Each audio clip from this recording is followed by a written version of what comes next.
I used to think loyalty was the one thing money couldn't buy in my family. I was wrong. It turns out loyalty was the only thing my family ever wanted to buy with my money. My name is Harlow Bennett. I'm 25 years old, and until last Christmas, I was the person who kept my family's lights on. Literally, this is the story of the night I found out that being needed and being loved are two very different things.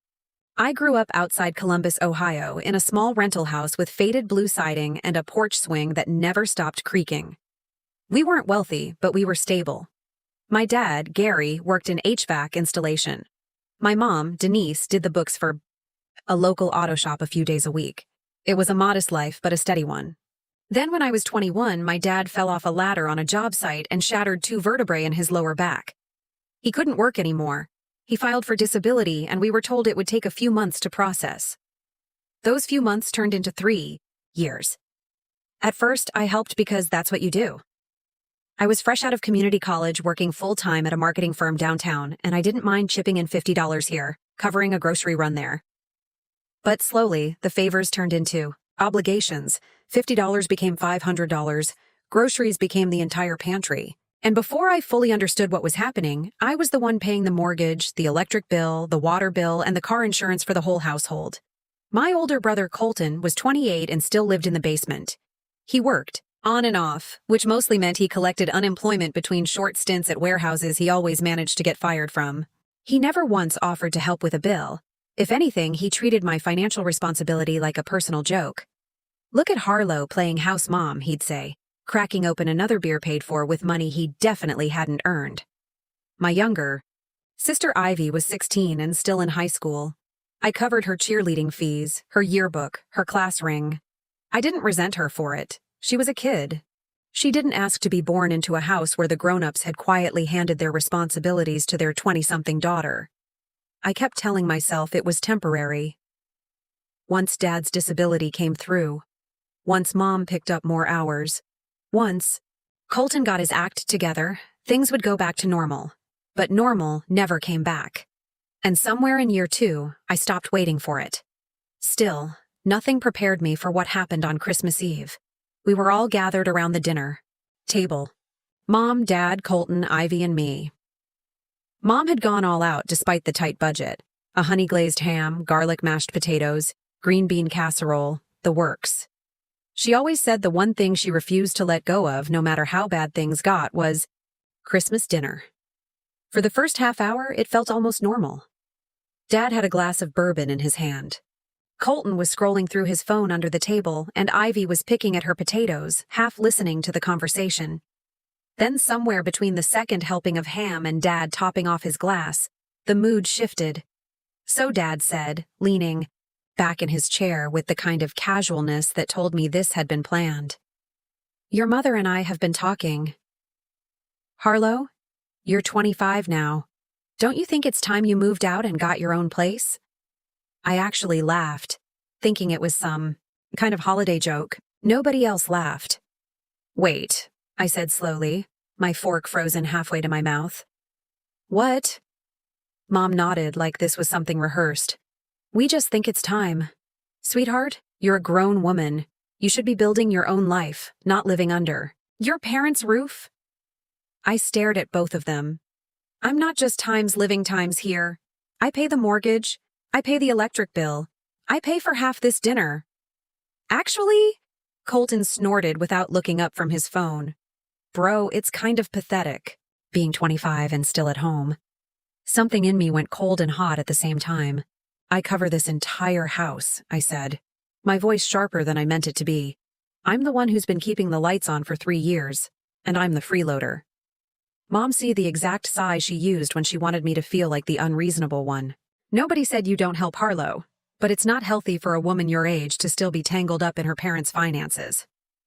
It's time to be independent. Independent from what I asked. I'm the one being depended on." Nobody answered that. And that's when it actually hit me. They hadn't thought this through at all. They were so used to my paycheck disappearing into their bills that it hadn't crossed their minds what would happen the moment I wasn't there to catch it. I set my fork down very deliberately and took a breath.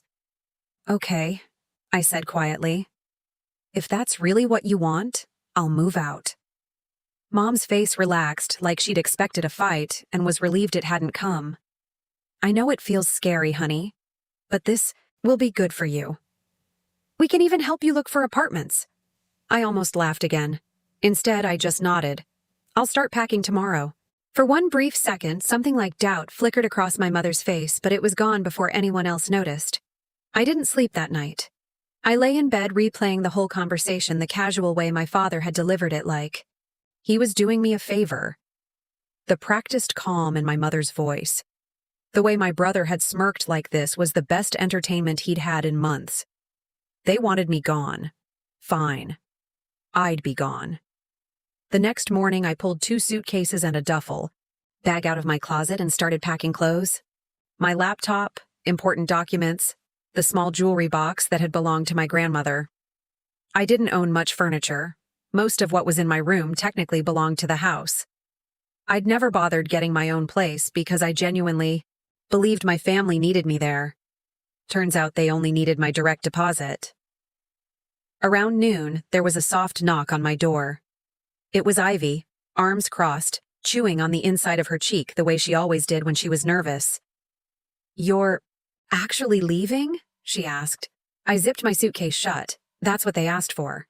She shifted her weight. "Mom said you'd calm down by tonight." I let out a short, humorless laugh. She thinks I'm overreacting. Ivy didn't answer. She just stood in the doorway, looking like she wanted to say something and couldn't find the words for a second. Guilt tugged at my chest. She was still just a kid, still stuck in that house. But I couldn't let that keep me there. "I'm not mad at you," I said, softening. "I just can't stay somewhere I'm not wanted." She nodded, looked away quickly, and walked off without another word. The living room was empty when I finally came downstairs with my bags. For a moment, I thought I might actually make it out the door without another scene.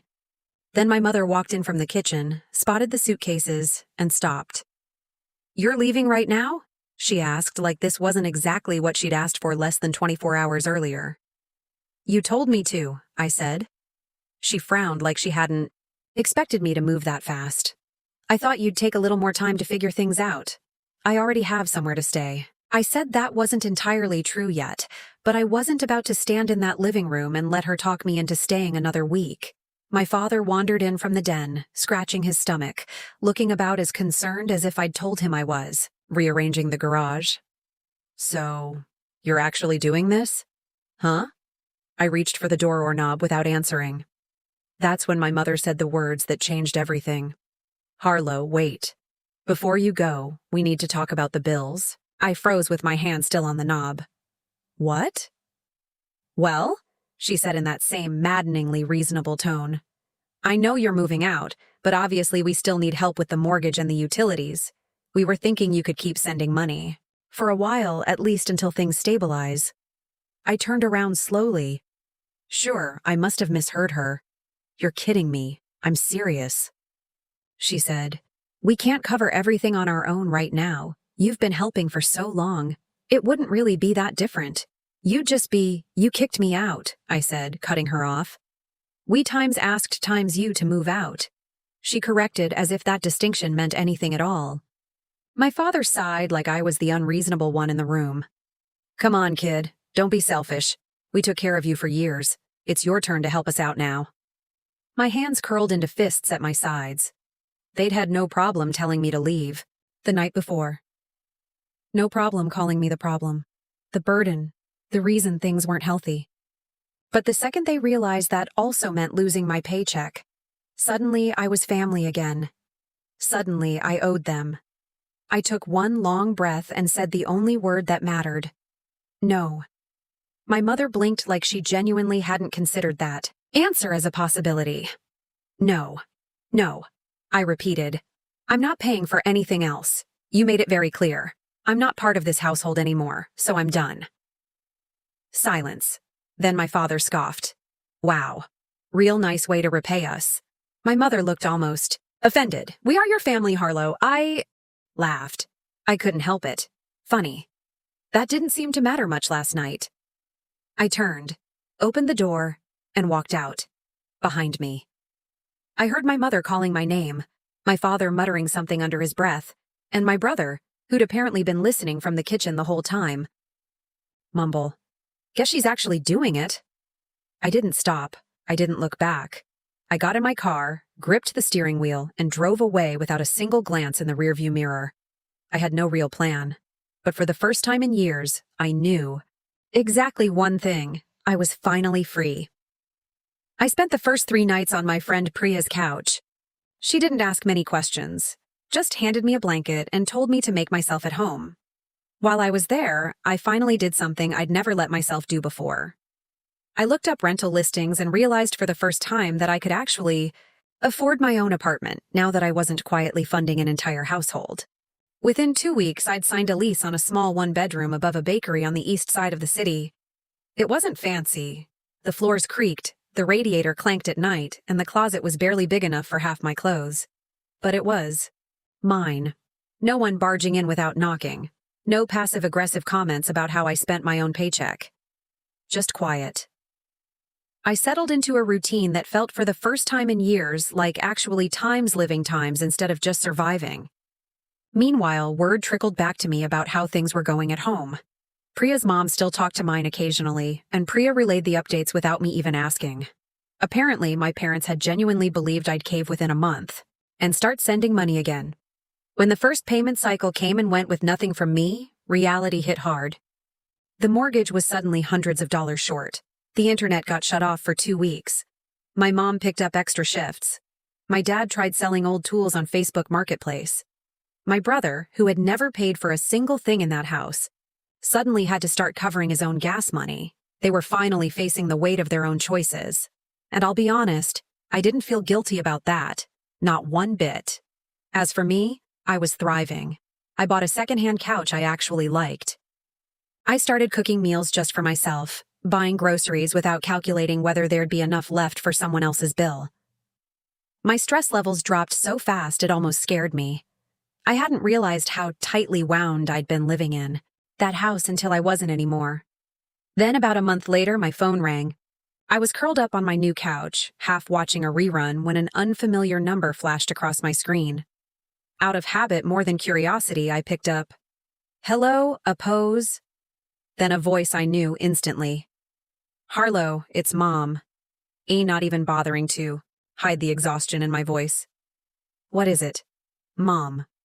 She launched into her usual concerned parent routine, though this time there was an edge of desperation underneath it. "I just wanted to check on you. I know you're doing fine, but things have gotten really tight over here. We've been struggling with the bills." I braced myself. I already knew exactly where this was going.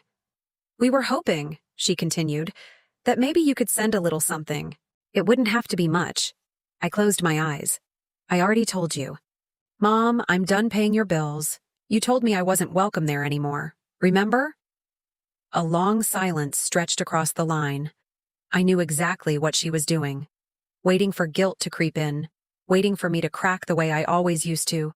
But I didn't. I know. She finally said, "I know what we said, but things are different now. Your father and we didn't really mean it like that. We were upset. You were upset. But now we're in real trouble. And you're the only one who can help us." I let out a short, humorless laugh. "I'm not helping. You made it very clear I was a burden. You were fine taking my money when I lived there. But the second I left, suddenly I owe you. This isn't about that," she snapped. "This is about family. Family helps each other when times are tough." "Funny," I said.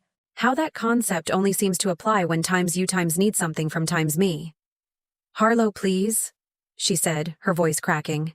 "We've tried everything without your help. We're going to lose the house. You can't just walk away from that." My heart was pounding now, anger flooding in fast. "That's not my fault, Mom. I'm not responsible for your financial decisions. You and Dad made your choices. Now you live with them. I'm begging you," she said. "We need you." Those words landed strangely, not guilt. Exactly. More like clarity. I finally understood how deep the manipulation had run for all those years. Dressed up as love, as duty, as time's family. "I can't help you," I said quietly. "I won't. You wanted me gone. I'm gone." There was nothing but silence and the faint sound of her breathing before the line went dead. I sat there for a long time afterward, caught somewhere between relief and an ache I couldn't quite name. I didn't want to feel guilty, but some small, tired part of me still did. I told myself I'd made the right call. I still believe that. I didn't call back. I didn't visit. I didn't send a single dollar. A few days later, I got a text from my dad. 4 words times come home. We need to talk. I didn't answer that one either. They showed up at my apartment on a Saturday morning, unannounced. I saw them through the peephole. My mother and father standing on the little landing outside my door like they had every right to be there. My stomach dropped. I opened the door slowly, keeping my voice as level as I could manage. "What are you doing here?" "We need to talk," my father said, his voice low and hard. "I told you I don't want to talk," I said, standing firm in the doorway. "You made your position pretty clear. I'm not bailing you out because you didn't plan for the consequences." My mother spoke up from behind him. "Harlow, this is ridiculous. We're your family. You can't just abandon us." "Why not?" I shot back. "You didn't care about being my family when you were kicking me out. Why should I care about being yours now?" "Because you owe us," my father said, his voice rising, more desperate now than angry. "We gave you a roof over your head for years. You didn't have to worry about a thing, and now you want to just walk away from all of it. You're not getting anything from me," I said, holding my ground. They stared at me, and for a second, the air between us felt thick enough to choke on. Then my father did something I never expected. He stepped forward and pushed past me, right into my apartment. "Move, Harlow." I didn't even try to stop him fast enough. He walked through my living room like he owned it, glancing around with an expression somewhere between disdain and entitlement. "This place is tiny," he muttered. "Get out of my apartment," I said through clenched teeth. He turned to face me, arms crossed. "You need to start acting like a responsible adult and help your family. You owe us, Harlow." Something inside me finally snapped into place. Not rage. Exactly. But absolute clarity. "I don't owe you anything," I said. "I'm done." My mother stepped forward, her voice softening into that familiar pleading tone. "Please, Harlow, we're not asking for much. Just a little help and we'll be okay." I looked at her, shaking my head slowly. "You still don't get it, do you?" "I'm not your safety net. I'm not here to fix your mistakes for you. I'm done." They stood there stunned into silence like they genuinely hadn't expected me to push back this hard. I let the quiet stretch out for a moment before I said the words that made everything final. "I don't want to see either of you again." Then I opened the door wider, waited for them to step back through it, and closed it firmly behind them. It's been almost 5 months since that day.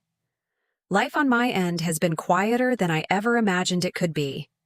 I've settled into a real routine: work, my own space, my own bills, my own decisions.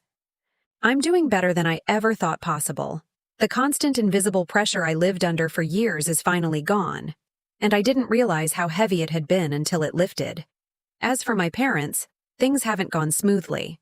I've heard through mutual friends that they've had to make serious sacrifices. My dad's been trying to pick up part-time work despite his back. My mom's working nearly every weekend. And my brother, for the first time in his life, has actually had to get a steady job because there's no one left to cover for him. I won't pretend I don't feel a small pang of something when I hear how hard things have gotten for them. But I remind myself every time that this isn't a consequence I created. It's one they chose the moment they decided my presence in that house only mattered as long as my paycheck came with it. I'm still sticking to my decision. No more money. No more covering for their choices. No more mistaking guilt for love. But I'll admit, some nights I still wonder if I drew the line in the right place or if there was a version of this where I could have helped a little without losing myself completely. So, I want to ask you, did I do the right thing? Should I have offered them even a little help after everything? Or did I finally set the boundary I should have set years ago? I'd really love to hear what you